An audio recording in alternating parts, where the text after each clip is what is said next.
Bienvenue dans l'essentiel du dessous des cartes. Aujourd'hui, direction la péninsule de Kola, tout au nord de la Russie. C'est d'ici que serait parti l'Arctic Metagaz, ce bateau que vous voyez photographié par une plateforme liée au renseignement ukrainien. Chargé de gaz naturel liquéfié, le bateau se dirigeait vers le canal de Suez lorsqu'il a été attaqué par des drones navals. Alors même sans revendication précise, la Russie y voit la main de l'Ukraine, Kiev assumant de vouloir empêcher le commerce maritime du pétrole et du gaz russe.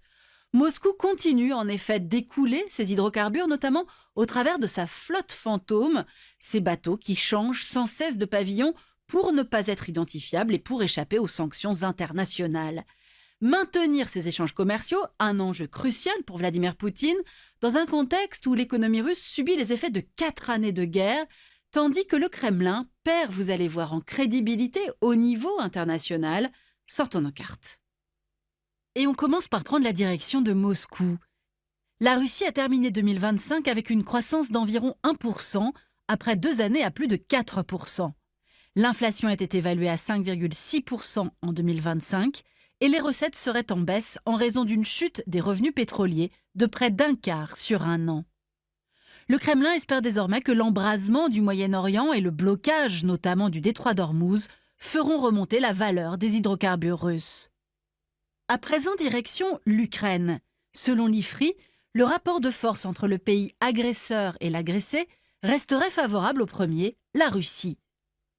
Mais si les Russes contrôlent environ 20% du territoire ukrainien après 4 années de guerre, ce serait surtout dû aux gains territoriaux de la première phase de la guerre jusqu'en 2023, tandis qu'entre 2024 et 2026, les Russes n'auraient conquis qu'environ 1% du territoire, à mettre en parallèle avec les 145 000 soldats russes morts dans la même période. Par ailleurs, à ce stade, les Ukrainiens et leurs alliés tiennent bon pour refuser toute négociation de paix, notamment sous l'égide de Washington, qui conduirait à une reddition ukrainienne sans garantie de sécurité. Enfin, l'image de la Russie en tant que puissance mondiale se ternit. 3 janvier 2026, Nicolás Maduro est enlevé par les États-Unis. Le renseignement russe n'a pas prévenu l'autocrate vénézuélien.